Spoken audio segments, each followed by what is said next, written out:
ಒಕ್ಕಲಿಗ ಸಮುದಾಯದ ಓಟ್ಗಳ ಬಗ್ಗೆ ಮಾತನಾಡ್ತಾ ಇದ್ರು ಕೃಷ್ಣ ಸರ್. ಬಟ್ ಈ ಹಳೆ ಮೈಸೂರು ಭಾಗದಲ್ಲಿ ಎನ್ಮಾಸ್ ಆಗಿ ಡಿ ಕೆ ಶಿವಕುಮಾರ್ ಅವ್ರ ಮುಖ ನೋಡೇನೆ ಓಟ್ ಹಾಕಿದ್ದು ಅಂತೇಳಿ ಹೆಂಗ್ ತೀರ್ಮಾನಕ್ಕೆ ಬರ್ಲಿಕ್ಕೆ ಸಾಧ್ಯ ಸರ್? ಅಲ್ಲಿ ಬಿಜೆಪಿ ಹಾಗೆ JDS ಫ್ಯಾಕ್ಟರ್ ಕೂಡ ಇದೆ. ನಿಮಗೆ ಗೊತ್ತಿರಬಹುದು, ಈಗ ಬಿಜೆಪಿ ಚುನಾವಣೆ ನಂತರದಲ್ಲಿ ಪ್ರೋಆಕ್ಟಿವ್ ಆಗಿದೆ. ಹಳೆ ಮೈಸೂರು ಭಾಗದಲ್ಲಿ ಚುನಾವಣೆಗೆ ಮುಂಚೆ ಇರ್ಲಿಲ್ಲ ಸರ್ ಇದು. JDS ಫ್ಯಾಕ್ಟರ್ ಅಲ್ಲಿ ಕೌಂಟ್ ಆಗಿದೆ. ಇದೆಲ್ಲ ನೀವು ಕೇವಲ ಡಿ ಕೆ ಶಿವಕುಮಾರ್ ಅವರ ಮುಖದಿಂದಾಗಿ ಎನ್ಮಾಸ್ ಆಗಿ ಒಕ್ಕಲಿಗ ಓಟ್ ಬಿತ್ತು ಹಳೆ ಮೈಸೂರು ಭಾಗದಲ್ಲಿ ಹೆಂಗ್ ತೀರ್ಮಾನಕ್ಕೆ ಬಂದ್ರಿ? ಇಲ್ಲ ಮೇಡಮ್, ಒಕ್ಕಲಿಗ ಮತಗಳು ಬಂದದ್ದೇ ಕಾಂಗ್ರೆಸ್ ಪಕ್ಷವನ್ನ ಅಧಿಕಾರಕ್ಕೆ ತರಬೇಕು, ಡಿ ಕೆ ಶಿವಕುಮಾರ್ ಅವ್ರನ್ನ ಮುಖ್ಯಮಂತ್ರಿ ಮಾಡಬೇಕು ಅನ್ನೋ ಹಂಬಲ ನಮ್ಮ ಇಡೀ ಒಕ್ಕಲಿಗ ಜನಾಂಗದಾಗಿತ್ತು ಮೇಡಮ್. ಆ ಕಾರಣಕ್ಕಾಗಿನೇ ಈಗ ಉದಾಹರಣೆಗೆ ಮಂಡ್ಯ ಜಿಲ್ಲೆಯಲ್ಲಿ 7ಕ್ಕೆ 7 ಕೂಡ JDS ಗೆದ್ದಿತ್ತು. ಇವತ್ತು 6 ಕಾಂಗ್ರೆಸ್ ಪಕ್ಷ ನಾವು ಗೆದ್ಕೊಂಡಿದ್ದೇವೆ. ಹಾಗೇನೆ ಮೈಸೂರು ಆಗಿರ್ಬೋದು, ತುಮಕೂರು ಆಗಿರ್ಬೋದು, ಹಾಸನ ಆಗಿರ್ಬೋದು, ಎಲ್ಲಾ ಕೂಡ ನಾವು ಗೆದ್ಕೊಂಡಿದ್ದೇವೆ. ಇದಕ್ಕೆ ಕಾರಣ ಡಿ ಕೆ ಶಿವಕುಮಾರ್ ಅಂತ ನಮ್ಮ ಒಕ್ಕಲಿಗ ನಾಯಕ ಈ ನಾಡಿನ ದೊರೆ ಆಗ್ಬೇಕು ಅಂತಕ್ಕಂಥ ಏಕೈಕ ದೃಷ್ಟಿಯಿಂದ ನಾವು ಅಲ್ಲ, ನೀವು ನನ್ನ ಪ್ರಶ್ನೆ ನಿಮಗೆ ತಲುಪ್ತೋ ಇಲ್ಲೋ ಗೊತ್ತಾಗ್ಲಿಲ್ಲ. ಬಿಜೆಪಿ ಹಳೆ ಮೈಸೂರು ಭಾಗದಲ್ಲಿ ಅಮಿತ್ ಶಾ ಅವರು ಕೂಡ ಒಂದು ಪ್ರಚಾರ ಮಾಡಿ ಒಂದು ಡೆಲಿಬ್ರೇಟ್ ಆದ ಒಂದು ಅಟೆಂಪ್ಟ್ ಬಿಜೆಪಿ ಕಡೆಯಿಂದ ಕೂಡ ಆಗಿತ್ತು. ಬಹುಶಃ JDS ಓಟ್ಗಳು ಕಟ್ ಆಫ್ ಆಯ್ತು.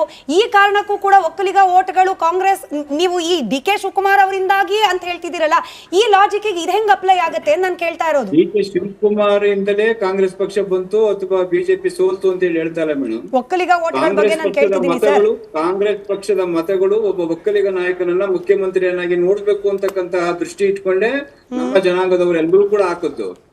ಈಗ ಅಹಿಂದ ಅನ್ನೋ ಒಂದು ವಿಚಾರ ಇಟ್ಕೊಂಡು ಹೇಗೆ ಅಹಿಂದ ನಾಯಕ ಇವರೇ ಮುಖ್ಯಮಂತ್ರಿ ಮುಂದುವರಿಬೇಕು ಅಂತೇಳಿ ಸಮಾಜಗಳು ಹೇಳ್ತಾ ಇದೆಯೋ, ನಮ್ಮ ಸಮಾಜ ಯಾಕೆ ಹೇಳ್ಬಾರ್ದು ನಮ್ಮ ಮುಖ್ಯಮಂತ್ರಿ ಆಗ್ಬೇಕು ಅಂತೇಳಿ?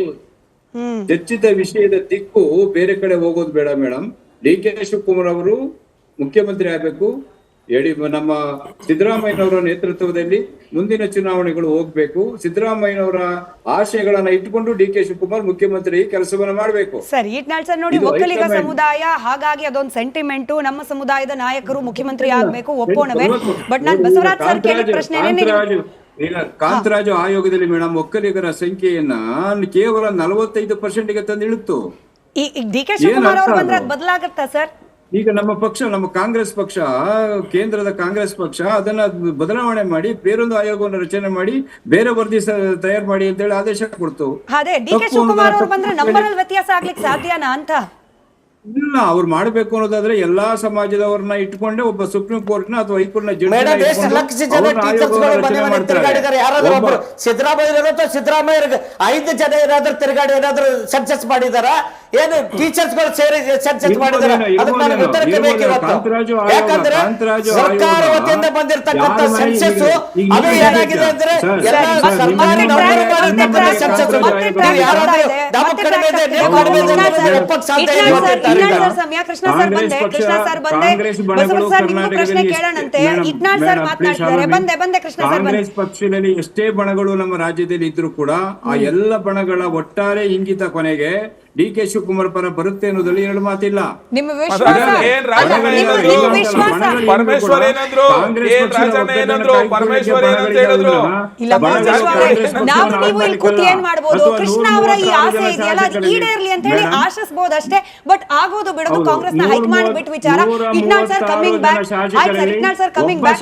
ರಾಹುಲ್ ಗಾಂಧಿ ಅವ್ರ ಬಗ್ಗೆ ನಾನು ಮಾತನಾಡ್ತಾ ಇದ್ದೆ. ಅಹಿಂದ, ಅದರಲ್ಲೂ ಹಿಂದುಳಿದ ವರ್ಗಗಳು, OBC ಹೀಗೆ ಪದೇ ಪದೇ ಮಾತನಾಡುವ ರಾಹುಲ್ ಗಾಂಧಿ ಅವರನ್ನ ಒಬ್ಬ ಅಹಿಂದ ಸಮುದಾಯದ ನಾಯಕರನ್ನ ಕೆಳಗಿಳಿಸಿದ್ರು ಅನ್ನೋ ಅಪಖ್ಯಾತಿಯನ್ನ ಪಡ್ಕೊಳ್ಳಿಕ್ಕೆ ಒಪ್ಕೊಳ್ತಾರ? ಕೃಷ್ಣ ಸರ್ ವಾಯ್ಸ್ ಒಂಚೂರು ಡೌನ್ ಮಾಡಿ. ಇಟ್ನಾಳ್ ಸರ್ ಮಾತನಾಡ್ಲಿ. ಕೃಷ್ಣ ಸರ್ ವಾಯ್ಸ್ ಒಂಚೂರು ಡೌನ್ ಮಾಡಿ please.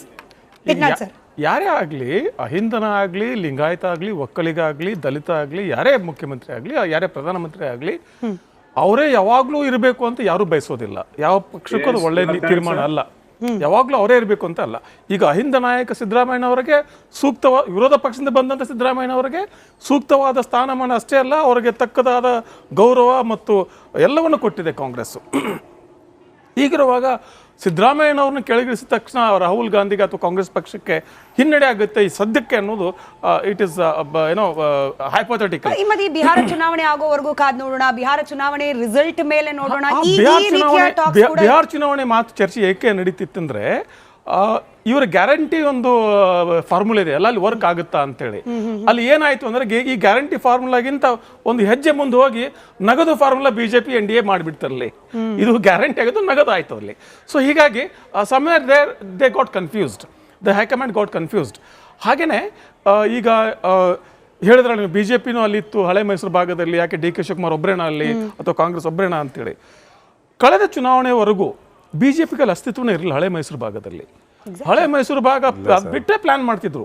But as there were some pockets, but it was not a big time. Sir one time sorry to interrupt, T Narasipura, ಆಮೇಲೆ ಹುಣಸೂರು, ಮೈಸೂರು ನಗರ, ಮೈಸೂರು ಗ್ರಾಮಾಂತರ, ಆಯ್ತಲ್ಲ ಸರ್, ಮತ್ತೆ ಹಾಸನ, ಅರಕಲಗೂಡು, ಸಾರಿ 2004 ಚುನಾವಣೆ ರಿಸಲ್ಟ್ ತೆಗೆದು ನೋಡಿದ್ರೆ ನಮ್ಮ MLA ಗಳು ಅಲ್ಲಿಂದ ಆರಿಸಿ ಬಂದಿದ್ದಾರೆ ಸುಮಾರು ಜನ.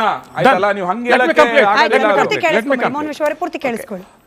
ಅದ್ರ ಜೊತೆಗೇನೆ ಈಗ ನೀವು ಮುಂಬೈ ಕರ್ನಾಟಕ ಹೋಗಿ, ಮುಂಬೈ ಕರ್ನಾಟಕದಲ್ಲಿ ಬಿಜೆಪಿಗೆ ಬೀಳೋ ಪ್ರತಿ ಓಟು ಕೂಡ ಇಲ್ಲಿವರೆಗೂ ಹಿಂದೆ ಮುಂದೆ ಗೊತ್ತಿಲ್ಲ ನನಗೆ, ಯಡಿಯೂರಪ್ಪನವರಿಗೆ ಬೀಳೋದು in Bombay Karnataka. It is for Yediyurappa only. ಹಾಗಿರುವಾಗ ಅಲ್ಲಿ ನೀವು DK ಶಿವಕುಮಾರ್ ಅಲ್ಲ ಆಯ್ತು, ಅದು ಮೊನ್ನೆ ಕಳೆದ ಚುನಾವಣೆಯಲ್ಲಿ. ಅದಕ್ಕಿಂತ ಮುಂಚೆ ಏನಿತ್ತು, JDS, ಕುಮಾರಸ್ವಾಮಿ, ಒಕ್ಕಲಿಗ, ಅಲ್ಪಸಂಖ್ಯಾತ ಒಂದಲ್ಲಿ ಮಿಕ್ಸ್ ಇತ್ತಲ್ಲಿ. ಯಾವಾಗ ಈ 2018-19 ಒಂದು ಎಕ್ಸ್ಪೆರಿಮೆಂಟ್ ಫೇಲ್ ಆಯ್ತಲ್ಲ, ಜೋಡೆತ್ತುಗಳ ಸರ್ಕಾರ, DK ಶಿವಕುಮಾರ್ ಮತ್ತು ಕಾಂಗ್ರೆಸ್ ಮತ್ತು JDS ಸಮ್ಮಿಶ್ರ ಸರ್ಕಾರ ಮಾಡಿದ್ರಲ್ಲ, ಅದು ಫೇಲ್ ಆದಮೇಲೆ ಆಗ ಹೋಗಿ DK ಶಿವಕುಮಾರ್ ಹೇಳಿದ್ದು ಮೊನ್ನೆ ಚುನಾವಣೆಯಲ್ಲಿ, ಅಲ್ಲಪ್ಪ ನಾವೆಲ್ಲ ಅವಕಾಶ ಕೊಟ್ಟಿದ್ದೀರಿ ಕುಮಾರಸ್ವಾಮಿಗೆ, ಅವರು ಒಂದು ಪೂರ್ಣಾವಧಿ ಸರ್ಕಾರ ಮಾಡೋಕ್ಕಾಗಲಿಲ್ಲ, ನನಗೊಂದು ಸರ್ತಿ ಆಶೀರ್ವಾದಕ್ಕೆ ಮಾಡಿ. ಅದಕ್ಕೋಸ್ಕರನೇ ಪ್ರತಿ ಸಮುದಾಯ ಒಕ್ಕಲಿಗ ಸಮುದಾಯದ ಪ್ರತಿ ನಾಯಕ ಕೂಡ ಇವತ್ತು ನಿರ್ಮಲಾನಂದ ಸ್ವಾಮಿ ಈ ಥರ ಒಬ್ಬ ಮಠಾಧೀಶರು ಕೂಡ ಮಾತಾಡ್ತಿದ್ದಾರೆ. ಇದು right now, again I will repeat, right now it is not question how it will impact electoral results. Election ಇನ್ನೂ 2.5 ವರ್ಷ ಮುಂದಿದೆ. ಸದ್ಯದ ಎಲೆಕ್ಷನ್ ಬಗ್ಗೆ ಅಹಿಂದ ಹಾಗೆ ಅಲ್ವೇ ಅಲ್ಲ. ಬಟ್ ಈ ಸಮುದಾಯಗಳನ್ನ ದೃಷ್ಟಿಯಲ್ಲಿ ಇಟ್ಕೊಂಡು ನಾನು ಪ್ರಶ್ನೆ ಕೇಳ್ತೀನಿ ಸರ್. ನೀವು ಹೇಳ್ತಿದ್ರಿ this will be a preparation for next 2028 ಚುನಾವಣೆ. ಈ ಒಕ್ಕಲಿಗ ಸಮುದಾಯದ್ದು ಕೂಡ ಅದೇ ದೃಷ್ಟಿಯಲ್ಲಿ ಯೋಚನೆ ಮಾಡೋ ಅನಿವಾರ್ಯತೆ ಇದೆ. ಇವಾಗ DK ಶಿವಕುಮಾರ್ ಅವರಿಗೆ ಅವಕಾಶ ಕೊಡದೆ ಹೋದ್ರೆ ಅದು ಲಿಂಗಾಯತ ಪ್ಲಸ್ ಒಕ್ಕಲಿಗ ಅಂತ ಮಾತಾಡ್ತಿದ್ದಾರೆ. ಚರ್ಚೆ ಈ ಮಾಳಿಗೆಯವರಾಗ್ಲಿ ಮತ್ತೆ ಅನೇಕ ಅಹಿಂದ ನಾಯಕರುಗಳು ಮಾಡೋ ಚರ್ಚೆಗಳು ಹೇಗಿದಾವೆ ಅಂದ್ರೆ, ಸಿದ್ದರಾಮಯ್ಯ ಈ ಮಾತನ್ನು ಮಾತಾಡೋದಿಲ್ಲ, ಬಟ್ ಇವ್ರು ಬೆಂಬಲಿಗರು ಮಾತಾಡೋ ಮಾತು ಹೇಗಿದಾವೆ ಅಂದ್ರೆ, ಇಲ್ಲಿ ಕಾಂಗ್ರೆಸ್ ಅಂದ್ರೆ ಅಹಿಂದ್ರ ಮಾತ್ರ ಸರ್ಕಾರ ಆಗಿರಬೇಕು, ಅಹಿಂದ ವರ್ಗಕ್ಕೆ ಒಳ್ಳೇದನ್ನ ಮಾಡ್ಬೇಕಂದ್ರೆ ಅಹಿಂದ ನಾಯಕರೇ ಮುಖ್ಯಮಂತ್ರಿ ಆಗ್ಬೇಕು, ಬೇರೆಯವ್ರು ನಮ್ಮನ್ನ ಕಡೆಗಣಿಸ್ತಾರೆ. ಹಾಗೇನಿಲ್ಲ, ಅನೇಕ ಸರ್ಕಾರಗಳಾಗಿ ಹೋಗಿದೆ ಇಲ್ಲಿ. ಅನೇಕ ಹೇಳಿದ್ನಲ್ಲ, ಮೇಲ್ವರ್ಗದ ಮೇಲ್ಜಾತಿಯ ಅನೇಕ ಮುಖ್ಯಮಂತ್ರಿಗಳಾಗಿ ಹೋಗಿದ್ದಾರೆ. ಯಾರು ಅನ್ಯಾಯ ಮಾಡಿಲ್ಲ. ಅದು ಯಾಕೆ ಮಾತು ಬಂದಿದೆ? ಅದು ಯಾಕೆ ಮಾತು ಬಂದಿದೆ? ಮೊದಲೆಲ್ಲ ಆಯೋಗಕ್ಕೆ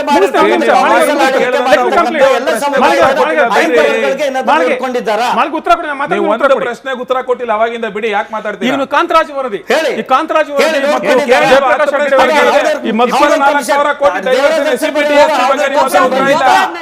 ವಾಲ್ಮೀಕಿ ಅಭಿವೃದ್ಧಿ ನಿಗಮದ ಹಗರಣದ ಬಗ್ಗೆ ನಿಮ್ಮ ಹತ್ರ ಉತ್ತರ ಇಲ್ಲ. ಯಾವ ಜನಗಣತಿ ಬಗ್ಗೆ ಮಾತಾಡ್ತಿದ್ರೆ, ಜನಗಣತಿ ಅಲ್ವೇ ಅಲ್ಲ ಅಧಿಕೃತವಾಗಿ, ಅದೊಂದು ಸಮೀಕ್ಷೆ.